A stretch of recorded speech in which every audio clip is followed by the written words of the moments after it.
Bismillahirrahmanirrahim. Assalamualaikum warahmatullahi taala wabarakatuh. Waalaikumsalam. Bismillah, masyaallah, la yasuqu khair illallah. Bismillah, masyaallah, yasifa su'a illallah. Bismillah, masyaallah, ma kana min nikmatin fa minallah. Bismillah, masyaallah, la haula wala quwwata illa billah. Hamdan wa syukranillah. Wassalatu wassalamu ala Rasulillah Muhammad ibn Abdullah wa ala alihi wa sahbihi wa man wala. Wala haula wala quwwata illa billah. Subhanaka la ilma lana illa ma 'allamtana innaka antal alimul hakim. Rabbi ishrah li sadri wa yassir li amri wahlul 'uqdatam min lisani yafqahu qawli wa syaddid lisani wahdi qalbi bihaqqi sayyidina Muhammadin sallallahu alaihi wasallam. Allahumma shalli ala nuril anwar wa sirril asrar wa triyaqil aghyar wa miftahi babil yasar sayyidina Muhammadin al-mukhtar wa alihi al-athhar wa ashabil akhir adada ni'amillahi wa afdhalih. Amma ba'd. Hadratul Mukarram wal Muhtaram yang sama-sama kita hormati daripada Majelis Khadimul Majlis Sababul Mustafa Badatul Ustaz Daud Muslim yang alhamdulillah telah hadir bersama kita juga Ustaz Ahmad, Ustaz Abbas, dan kemudian orang tua kita Bapak Umar. Kita doakan mudah-mudahan guru-guru kita yang hadir pada malam hari ini, orang tua kita yang hadir pada malam hari ini, semoga Allah Subhanahu wa taala panjangkan umurnya, Allah sehatkan badan jasmani rohaniah, Allah kabul hajat dan keinginannya, Allah permudah daripada urusannya, dan Allah angkat macam penyakitnya. Semoga Allah berikan kesembuhan dengan sempurna, dan semoga Allah Subhanahu wa taala berikan kepada beliau semua keistiqomahan dan kesabarannya di dalam mendidik kita semua. Amin ya Allah ya rabbal alamin. Begitu juga yang saya muliakan atau yang saya cintai daripada pemuda-pemudi baik Sababul Mustafa ataupun Mahabul Mustafa yang hadir pada malam hari ini. Mudah-mudahan kita semua yang hadir pada malam hari ini telah kita bubar kecuali Allah Subhanahu wa taala ampuni seluruh dosa-dosa kita. Telah kita bubar ibadah tempat ini kecuali Allah Subhanahu wa taala kabulkan hajat dan keinginan kita. Telah kita bubar ibadah tempat ini kecuali Allah Subhanahu wa taala angkat penyakit yang ada dalam diri kita, penyakit yang ada dalam diri kedua orang tua kita, Allah gantikan penyakit tersebut dengan kesembuhan yang sempurna. Amin ya Allah ya rabbal alamin. Puji-puji syukur atas Allah yang alhamdulillah pada saat ini, pada malam hari ini kita masih bisa berkumpul, bermuajahah, bermusyawarah, bermudzakarah, mengingat Allah Subhanahu wa taala, membaca salat kepada Nabi Muhammad sallallahu alaihi wasallam, yang mudah-mudahan berkumpulnya kita pada malam hari ini memujinya Allah, memuji kepada Nabi Muhammad sallallahu alaihi wasallam. Kelak di akhirat kita bisa berkumpul dengan Nabi Muhammad sallallahu alaihi wasallam. Salam serta salam tak lupa juga kita haturkan kepada junjungan alam Nabi besar Muhammad sallallahu alaihi wasallam, yang mudah-mudahan dengan pembuktiannya cinta kita kepada Nabi Muhammad sallallahu alaihi wasallam dengan hadirnya kita di majelis yang mulia ini. Hadirin wal hadirat rahimakumullah, sebagaimana Allah Subhanahu wa taala berfirman, A'udzu minasyaitonir rajim. Bismillahirrahmanirrahim. Yarfa'illahu alladziina aamanu minkum walladziina utul ilma darajat. Di sini dikatakan oleh Allah Subhanahu wa taala, Allah berfirman dalam salah satu ayatnya bahwasanya Allah akan mengangkat dengan dua orang. Yang pertama adalah orang yang beriman kepada Allah, ya. Orang yang beriman sudah pasti, orang beriman itu sudah pasti Islam. Tapi kalau orang Islam belum tentu beriman. Berapa banyak orang Islam cuma Islam doang, tapi banyak yang beriman kepada Allah Subhanahu wa taala.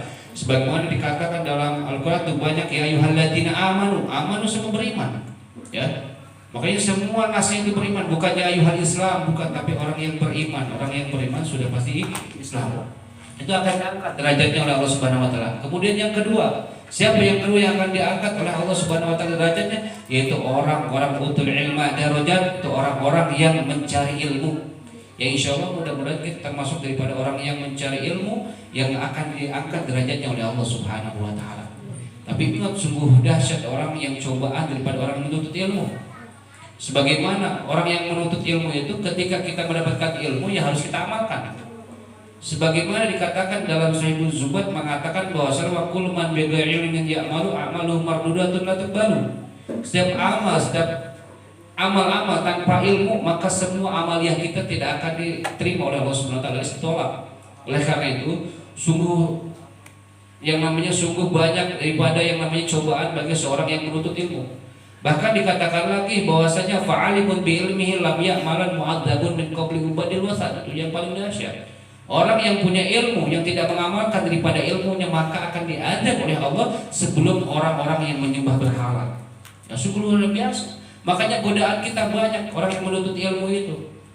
Kenapa? Karena kita hidup di dunia ini, hidup di planet ini, rodanya berputar. Ada siang, ada malam, ada sedih, ada duka, ada bahagia, ada gembira. Ya, ada yang namanya lagi senang, ada yang caci, ada yang suka juga. Kadang dicaci, kadang dihina, kadang disukai. Itu udah sunnatullah. Oleh karena itu, agar kehidupan kita seimbang, keimanan kita stabil, ketakwaan kita benar-benar kepada Allah, kita tidak boleh jauh daripada lepas dengan 3 perkara. Yang pertama adalah istiqomah. Ya, istiqomah banyak mengatakan bahwa istiqomah khairun min alfi karamah. Istiqomah itu berat, terutama istiqomah yang dia terus tekankan adalah keistimewaan beribadah kita kepada Allah Subhanahu wa taala. Istiqomah kita, ketaatan kita kepada Allah Subhanahu wa taala. Istiqomah insyaallah ketaatan kepada Allah Subhanahu wa taala di antaranya salat 5 waktu jangan kita tinggalkan. Udah istiqomah beribadah aja. Mungkin istiqomah yang lainnya kita belang bentong, tapi memang istiqomahnya sungguh dahsyat, ya. Sungguh dahsyat cobaannya. Orang yang istiqomah pasti akan diuji oleh Allah Subhanahu wa taala. Sebagaimana ketika Abu Sufyan bertanya kepada Rasulullah, "Ya Rasulullah, jelaskan kepadaku dan terangkan kepadaku dan berikan kepadaku tentang Islam." Sehingga ketika aku mau bertanya tidak mau tanya kepada orang lain selain engkau ya Rasulullah. Apa jawab Rasulullah SAW? Kul amantu billah sumastaqim. Kemudian kata Nabi, wahai Abu Sufyan, berimanlah kepada Allah kemudian istiqomahlah. Jadi Rasulullah SAW benar-benar menganjurkan kepada istiqomah. Ya kan kita tahu bahwa istiqomah itu pasti akan diuji oleh Allah Subhanahu wa taala. Kemudian yang kedua, agar kita stabil, ketaatan kita kepada Allah Subhanahu wa taala adalah istikharah. Otomatis di antara kita juga banyak yang namanya problem-problem. Kadang-kadang kita tidak mau bermusyawarah kepada satu sama lainnya, baik individu ataupun dengan keluarga dan sebagainya. Ya, istikharah minta petunjuk kepada Allah Subhanahu wa taala di saat pekerjaan kita, amal kita yang memang kita bingung, kita musyawarahkan. Intinya bermusyawarah pasti akan beres. Ya, intinya musyawarah, jangan lupa musyawarah.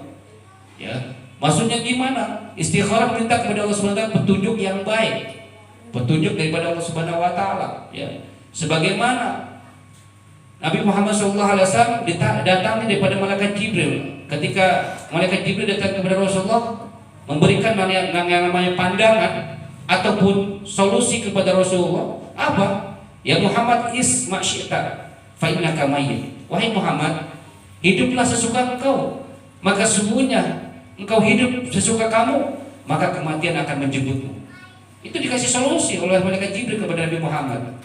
Hidup semau engkau, akan tapi ingat pasti akan ada kematian.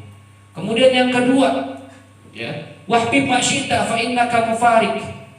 Cintailah, sukailah seseorang itu, niscaya pasti akan ada yang perpisahan. Setiap ada pertemuan pasti akan ada perpisahan. Itu sudah sunnatullah.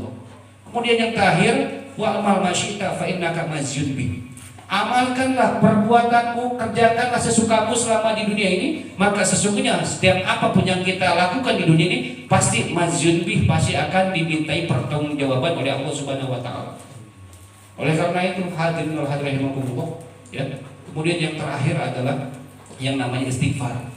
Istighfar selalu mendekatkan kepada Allah Subhanahu wa taala. Nabi Muhammad pun yang sudah benar-benar nasnya diampuni oleh Allah Subhanahu wa taala masih istighfar 100 kali seharinya. Ini bagaimana kita yang banyak dosa, yang masih banyak lalai kepada Allah, nggak pernah yang istighfar. Ada kalanya, makanya ada kalanya ketika habis sholat kita assalamualaikum alhamdulillah, itu salah. Ya, ketika assalamualaikum warahmatullah kita langsung istighfar, dianjurkan istighfar. Kenapa kita baca istighfar? Takutnya dari awal sampai akhir kita lalai, kita nggak khusyuk, kita banyak gerakan yang salah, makanya dianjurkan istighfar. Astagfirullahaladzim. Jangan bilang alhamdulillah. Berarti kalau bilang alhamdulillah berarti sholat kita menjadi beban. Padahal sudah kewajiban kita beribadah kepada Allah Subhanahu wa taala. Mudah-mudahan yang sedikit ini bermanfaat dari kita al-fakir dan seluruhnya bagi hadir wal hadir, semoga kita bisa mengamalkannya. Intinya buat keseimbangan kehidupan kita lakukan 3 hal. Yang pertama yang namanya istiqamah, yang kedua istikharah, yang ketiga istighfar. Rabbi fanfa'na bi barakatihim wa husni hurmatihim wa amitna fi tariqatihim wa ma'afati min al-fitani wa bi subhanallahumma wa tahiyatu bi assalam wa alhamdulillahi rabbil alamin. Hakadamini ila tabiqul. Assalamualaikum warahmatullahi wabarakatuh.